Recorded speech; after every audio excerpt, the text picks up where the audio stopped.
Hey guys, it's Teresa. Finally, we have a spreadsheet for you. It has been so busy, I have to apologize, but I will keep my apologies short and succinct and just let you know that it has been super busy.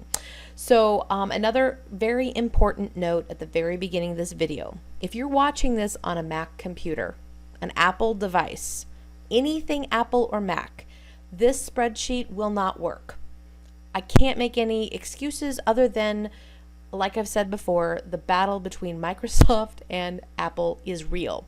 We have researched, we have looked, we have not been able to use the same programming language to run all of the macros that need to run this sheet and all the calculations and the formulas. There is nothing we can do to replicate it in Mac. So with that said, if you're on an Apple device, if you're on Mac, you can sure try with Apple Excel, or I should say Excel for Apple or Excel for Mac, but you're probably going to run into troubles like a lot of our other users. So for that, I do apologize, but I'm letting you know in advance we cannot support Mac computers. That said, if you're watching this video on a PC, you're in luck. And those of you who are on Macs, we're not trying to leave you out. I will show you at the end of this video a really cool tool that we have coming here in the next 3-4 weeks. So those of you on PCs, let's get started. This is the new spreadsheet. We've added several new functionalities. I think you're going to love it. So without further ado, when you open the spreadsheet for the very first time, you want to make sure that you enable the editing capabilities. Now, I am doing this video on Excel 2013. This spreadsheet should work in all versions 2007 and later, or I should say 2007 and newer. This one happens to be 2013. Now, enabling these macros, enabling this content may look a little bit differently, but depending on the version of Excel you're using. However, just know that you have to turn that on in order for all of the calculations to be enabled. So I'm going to click Enable Editing, give it a second to do its thing. And it kind of looks like it's opening up another Excel window, and it may do that on your computer as well. Let it do its thing. Don't close any windows. Don't navigate away. Just let it click away. And it opened up a new screen. There we go. And so it's also going to ask me to do it again, and it's just enabling all of the functionality that sits behind the sheet. So once you've got those enabled and you've gone through the process and you've got your sheet open, you should be opening up to the macro sheet. You'll see each of the tabs at the bottom here that represent each of your workout days and your macros. Now this is the sheet that you're going to enter in your own personalized information. So you're going to start with the red cells, and we've put some instructions over here that correlate, step 1, step 2, step 2. So you should be able to visually see, and we've gotten some instructions to get you going in the right direction. But basically what you're going to do is you're going to enter in the macros that you've been given by your coach. And so I'm going to go 165, just enter mine in here real quick. Oops. I don't remember what that is. Darn it anyway. Oh, 175, that's right. All right. And I want to make a point that some coaches are assigning, depending on where you've come from, if you're coming from a low background, if you've not been eating, if you've been under eating, you may be reverse dieting into your full TDEE. So just know that some of the coaches do assign actually 3 levels of macros. Some only get 2 levels, and it all has to do with your body composition, your BMR, and all the things that the coaches use to determine what your appropriate, your adequate macros need to be for a day. So in this case, we have made room for the carb control, a medium day, which would be light, not really a full workout, but a lighter workout day, and a high intensity workout day, and of course your control day, rest day, otherwise known as recovery day. And if you don't have 3, just leave the middle one blank. More than likely you don't have a middle, you just have your control day and your workout day. In addition to that, we have corresponding meals to go with that as well. You're going to want to select how many meals you want for each of these days. So on my control day, I'm going to go ahead and go with 4. On my medium day, I'm going to go with 3. And on my workout day, I'm going to go with 2, because I have a pre-workout and a post-workout, and I probably will try a pre-bed, although I'm not a big fan of pre-bed. And then you want to select your workout. So I'm going to say AM. What you have to click this adjust sheets in order for all of this data to be transferred into your workout planning sheet. And if you just take a look here, it's just distributed your macros according to the timing worksheet. So one of the big updates that we made was actually updating and combining what used to be two spreadsheets into one. So now we have our meal planner, and these macros, these same calculations we used for timing in the timing worksheet, is now combined all into this one spreadsheet. So when I click adjust sheets, it's going to take me over to my planning sheet, and it's going to fill in appropriately based on my selections, whether I wanted a pre-workout or post-workout. Takes just a couple minutes to work, to grind out the details there. And so I will start planning my pre-workout, my post-workout, and meals. And we've left these meals very generic because it doesn't necessarily mean it's breakfast or it's lunch, depending on what you've decided. Maybe one of these will be a snack instead of a lunch. So it's up to you. Another update that we did, we've added more lines for each of these planning areas. So you'll be able to, we had a lot of people writing in asking for the ability to add recipes. And oftentimes recipes have quite a few ingredients. And if you want to include all of those into your macros, then we needed more lines to be able to accommodate that. I want to skip over really quick over to our timing sheets. So because I'm an AM workout girl, it already has my macros figured into the timing, and this is what your suggested is, which is the dotted lines. So when you're eating appropriately and to your greatest utilization of the macros and the nutrition that you're taking in based on the time that you're working out, this is what you should look like. When you start plugging in your actual numbers in this actual grams column, you'll start to see a solid line of each of these different colors, and you can see basically how your actual eating compares to what you should be eating, and will let you adjust accordingly. So we have one for AM, one for your rest day, one for your medium day, and of course we also have one for the other workout days, but it doesn't show because I chose AM workout. But if you had chosen PM workout, you would have seen that down here. So let's go back to our morning workout sheet. A couple of other features that we have added. If you look up here in the upper right hand corner, we have add a food item. So one of the things, we are using the USDA database, which is, it has quite a few items. We went from about 8,000 items down to about 4,000 items, and we, yes, edited that database manually, my team and myself. But that database has some odd looking foods, and we heard from a lot of our users that we didn't have a lot of foods that they eat. So if there's specialized things you get from Trader Joe's or organic things, a lot of those things weren't listed specifically. So one of the biggest requests we had was the ability to add your own food. So that was a really cool thing. We still have our adjust macros, so if you need to make an adjustment on the fly, it will clear the sheet, but you can go over and adjust your macros. You can create the shopping list once you have items planned out. And if you need to start over from scratch because you're starting a new week or a new day, you can clear the sheet and start from scratch.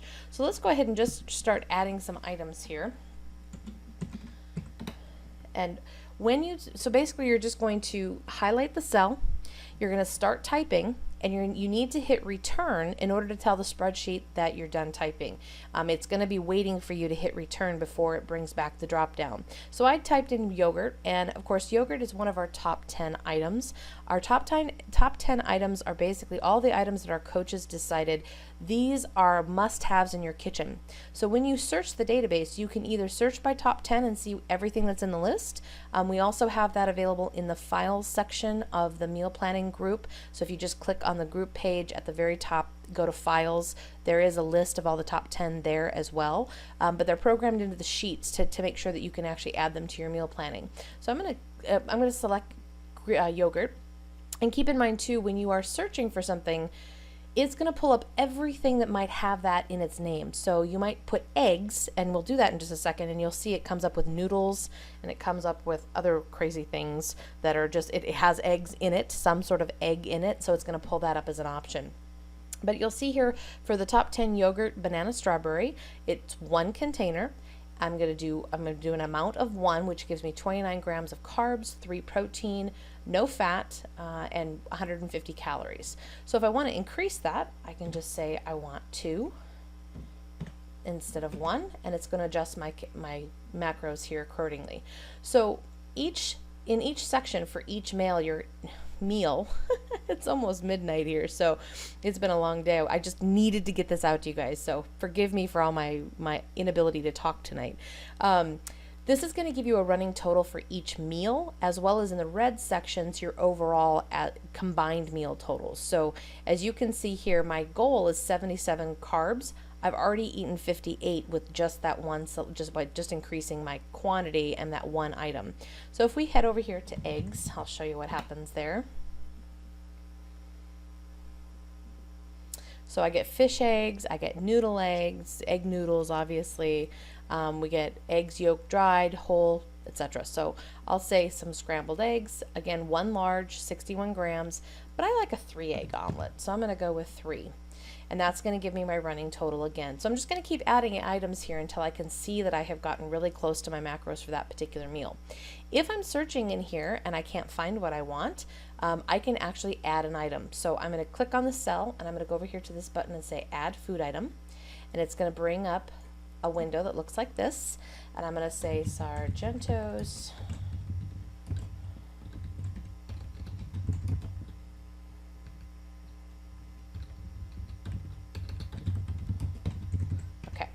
and I'm going to make this up because I had it up earlier and I don't have the servings information here near me. So we're just going to make this up. So we're going to say 20 grams, or I should say 1 stick is the serving size. The weight is 20 grams.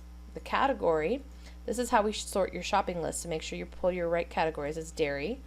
Your calories is 60. Your protein is 8. Carbs, 4. Fat, 5. And I'm going to save the item. It's going to take just a second to save, and you're going to get a confirmation email, or not email, sorry, confirmation message. There we go.